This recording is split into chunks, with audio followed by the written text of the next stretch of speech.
it's great to see you back in Europe, man. You almost here every big competition now, so it's not a big surprise. We are gonna come back on your recent results on the Face It and the CIVO. But first of all, last time we see you were the leader in game in your team and the main sniper. I know the world are quite changed. Can you please summarize it for the French people looking and don't knowing the American scene? Sure. So lately, a lot of the time, Semphis has been calling the in-game tactics at the start of the round, and I'll take over mid-game. So when the strat like breaks down, it's like 3 versus 3. Or 2 versus 2, and it's more like positional type situations. I'll take over. Also, I do a lot of suggestions. However, I think in the coming couple tournaments, I think I'm gonna have more of a presence at the start of the round too. So that's something to look forward to, I guess, for the viewers in the next couple tournaments. It's just us having a little bit of a different play style and more of a hybrid, I guess, of what we used to be and what we've become, because they're two completely different play styles. Yeah, we see a lot of teams now not using only one leader in game, but in different situations, switching between players. We see in France we have LDLC with every player in the game, the crew at the lead. Do you think it's the typical Counter-Strike team now don't have a real leader in game, or do you think just it depends on the player? Yeah, I honestly think that Counter-Strike Global Offensives has really molded into a game where all 5 players have to have knowledge about positions, rotations, and just basic grenade usage. And if someone isn't on the page that can't keep up with the others, you can really see it in a team. So to answer your question, yeah, I think almost all the teams have multiple players on the team capable of calling in tactics. It's just someone has to be able to step up and do it. Yeah. Yeah, of course. This game, you can be no-brain as a professional player. Well, let's talk about the Face It now. You were in Italy next week. It didn't end well for you. You first lost against LDSC. Then you had a very tough game against Virtus.pro. As a spectator, it looks almost like you're through it. I don't know because I wasn't there. But can you came back for us on those 2 games, please? So, well, the Dust 2 game was against LDLC. It was just kind of more of a collapse on our CT side. I mean, we just lost a lot of key rounds after the pistol. We lost an eco round, and things kind of just snowballed out of control. And in my opinion, we kind of played like we could have been the better team at some points in that match, but we lost way too many stupid situations, and it killed us. When it came to the Virtus.pro matches, we could have put cash away really easily. We were up 12-3 on the T side, which is phenomenal. And then our CT side, we even had an opening pick. And, I mean, first gun round, I believe we had an opening pick. And we just started blowing situations round after round. We played too sloppy. And I believe the final score in cash was like 16-11.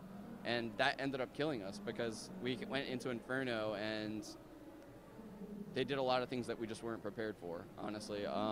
After boot camping at Meltdown last night, we talked about a lot of the things that happened in that Inferno match and really ways to fix some of the errors that occurred. So hopefully moving forward, like a meltdown like that, no pun intended, or a throw, as you called it, won't happen again in the future. When you're coming in Europe for 2 main events like you're doing on those weeks, you first had to face it. We said it. Now the ESWC is the first event. Always some kind of almost a boot camp plan, you know, because you can prac against those teams in America. And did you learn a lot from this last weekend? Yeah, honestly, that's a great way to put it. Since we hadn't played against the Europeans in so long, that first event was in large part like a boot camp. It was 4 matches that played exactly like how a boot camp scrim would play, and except we didn't play out, obviously, but we got to see tactics that we hadn't seen in a long time, see how the European scene has kind of progressed since we've never been able to play against them the last couple of months or so. So being able to have that tournament before another tournament should help a lot in theory, so we'll see how that works out for us, though. Yeah, but let's not talk about the European team for a while. and more focus on the American scene now, and bringing back bad memories again, the final of the CIVO. Yeah, it was very hard for you. It was such an epic game, very, very interesting, a lot of comebacks and a great action. But what happened between your rival from iBuyPower? You had a best of 3, and you only had to had 1, and they beat you. So can you come back on this game for us? So the first day, I mean, we came out, we dominated everyone. We beat iBuyPower like 16-3, 16-7 or something crazy like that. No one got more than 10 rounds on us. The second day we came out and played iBuyPower, we were a completely different team. We weren't playing confidently. We were hesitant to hit certain situations on T side, and they really abused us with that. They started busting out like a double op setup, a WAWP setup. They had auto snipers, and really they were just shutting down everything we had on our T sides. And we would claw back in on our CT sides a lot of the time, but it was too late. They had already won too many rounds in the first half of the match, and it was always a comeback and just a complete struggle.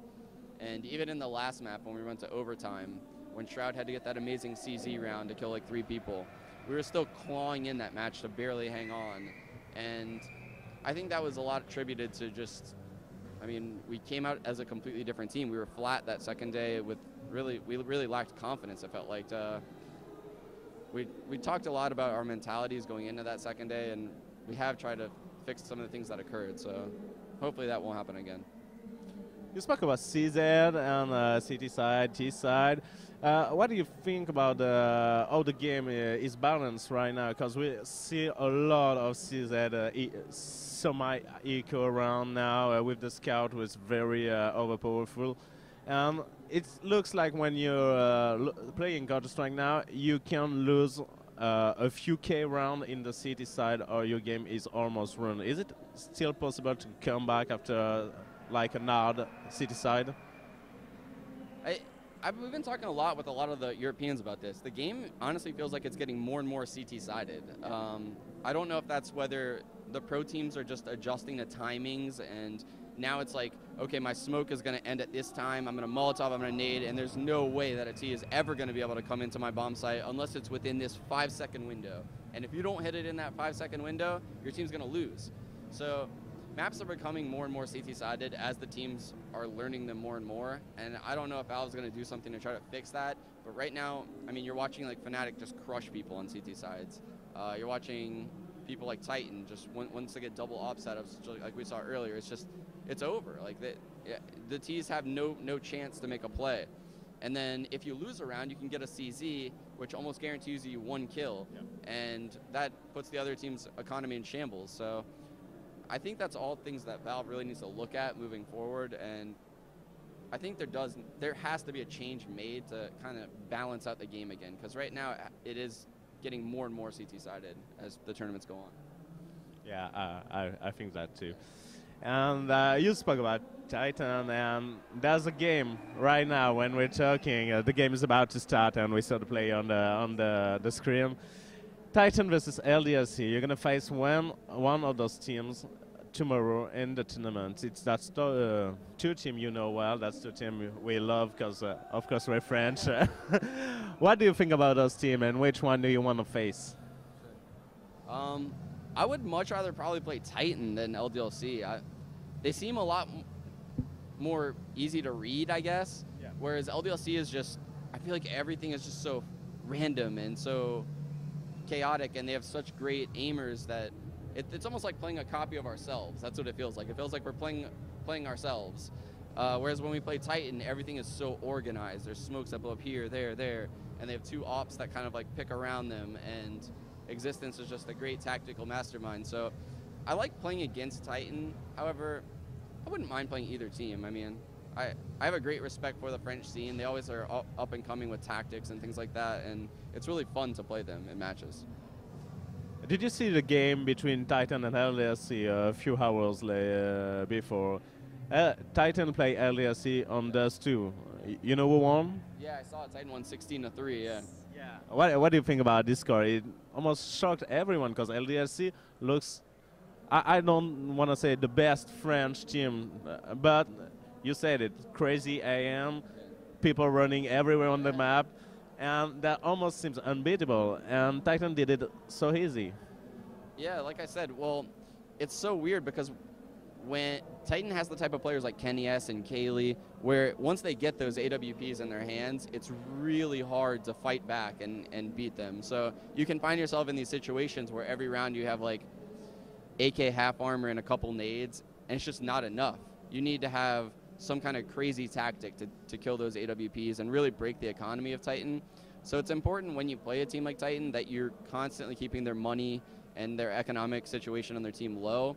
And unfortunately, LDLC just wasn't able to do it, and things just snowballed out of control for them. Yeah.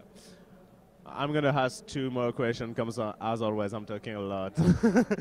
But you went on the meltdown yesterday, and you are boot camping at meltdown for a few days, I know.